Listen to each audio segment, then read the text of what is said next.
This and a whole lot more coming up on SportsCenter with SVP. Dave Pasch saying so long from Sacramento.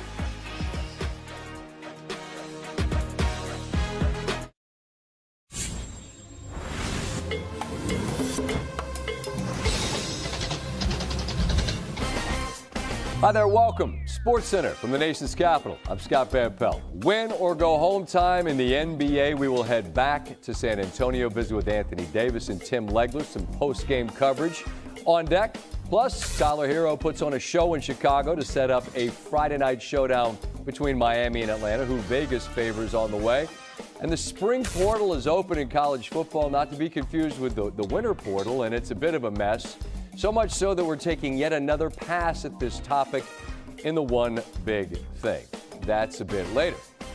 As for the play-in, the Mavericks emphatically move on to take on the Grizzlies for the 8th seed Friday night on ESPN. Memphis played Golden State close Tuesday night, nearly overcoming a 20-point deficit before ultimately falling by 5, 121-116.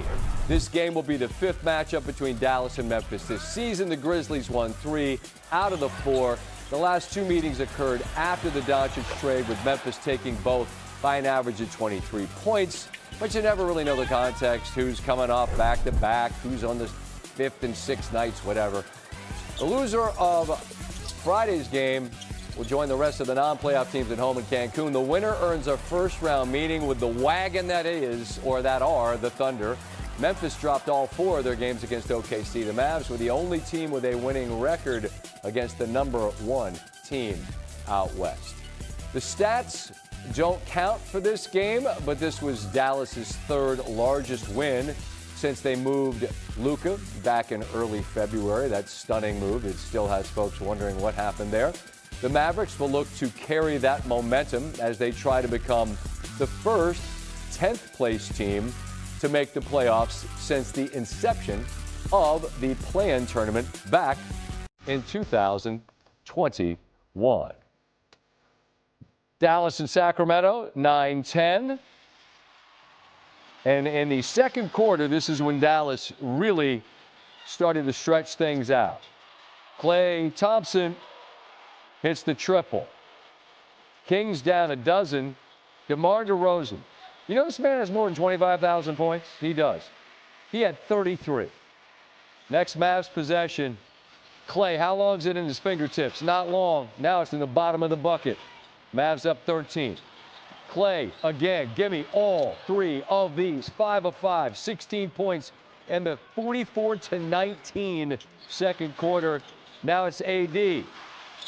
1 pink shoe, 1 blue shoe. 3 more and get out of here. Game wasn't over, but, well, kind of, sort of over. Another triple. Davis and Thompson combined for 24 in the quarter, outscoring the Kings combined 24-19. It's a 23-point lead at the break.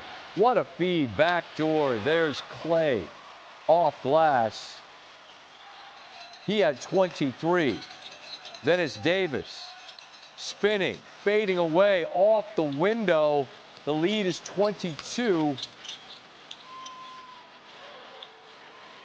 Little finger roll there from Davis. He had 27 and 9, and Dallas gets the 14-point dub. Klay Thompson joins us. Klay, it's Scott Van Pelt. Welcome back to the show, man. Congratulations on the victory. There's so much chatter in the sports world, you know how we do on TV and all this and that about the noise outside. But, Klay, all that matters is the group in that room. And there's a lot of experience in that room. What did you all know, and what do you know that matters about what you guys did tonight and what you'll try to do Friday? Well, thanks for having me, Scott. And we've had to endure quite the year, especially when it comes to the injury bug. And yeah, no doubt. To have our team almost complete. Obviously, we miss our brother in Kyrie. I mean, we all can imagine what he would do for our team. With sky's the limit with he's in the lineup, but we're so desperate to keep the postseason alive. It's a privilege to play basketball this time of year, and I told the guys before the game, I mean, we have nothing to lose. Go out here with a free swing, play for each other, and play free-minded, because that's when we're at our best. And there's nothing like being able to compete this time of year. It's truly special. Clay, that second quarter, we just showed the highlights. You were on one. As I'm watching, I was like, let's see how long the ball's in his hands before it's up in the air. I mean, it's look, I know you've been doing it for a while, but you've still got that gear. And when it starts going, what's that like? What are those moments like? It's why you train so hard, year in and year out, to be ready for moments like that. And I know I didn't end my season last year so well in this same building. And I knew once I saw one go in and I got my feet under me, I was going to let it. Luckily for me, I didn't miss that quarter, and I think that helped us separate and hold on to that lead, obviously, for the rest of the night.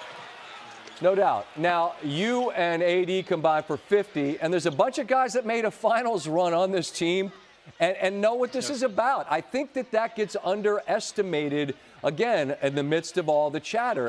And what do you lean into, Clay, as you head to take on a very talented and young Memphis team on Friday night that, again, might catch people off guard if they're asleep?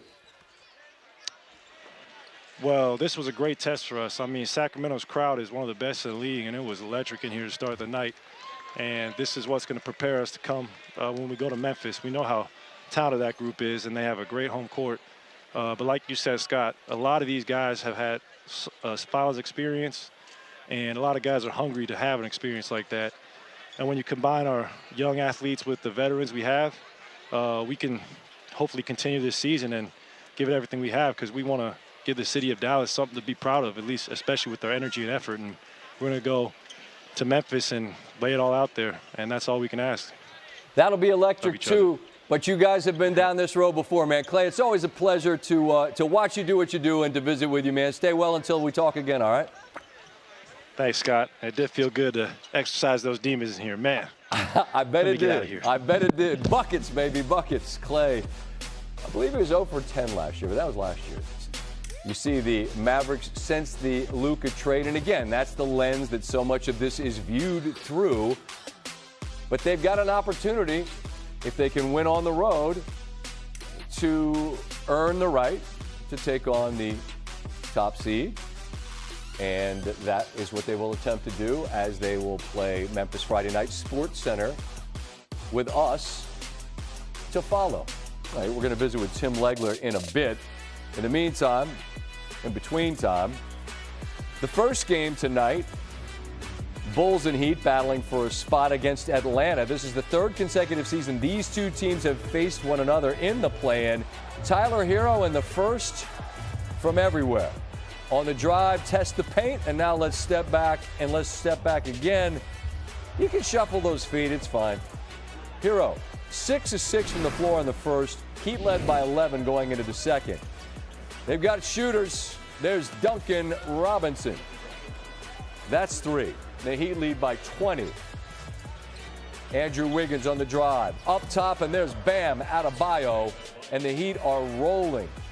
Chicago finding itself in the same spot Sacramento was at home, but looking at a giant uphill climb. Hero, 8 of 8 from the floor, 23 in the first half, and they had very nearly the same exact lead that Dallas had in Sacramento. Adebayo and the Heat keep their foot on the gas. My guy Alex Toussaint was in the building. AT, a big Heat fan, like his squad. He didn't come this far to come this far. Wants to see him continue to roll. And there's Hero, staying warm. Kevin Huerter hurt his hand on the possession before, and Hero was in attack mode there. 38 points. Third consecutive year the Heat defeat the Bulls, and they are heading to Atlanta on Friday. Tyler, 38 points. You started this game off 8 of 8, just on fire from the jump. What was the tone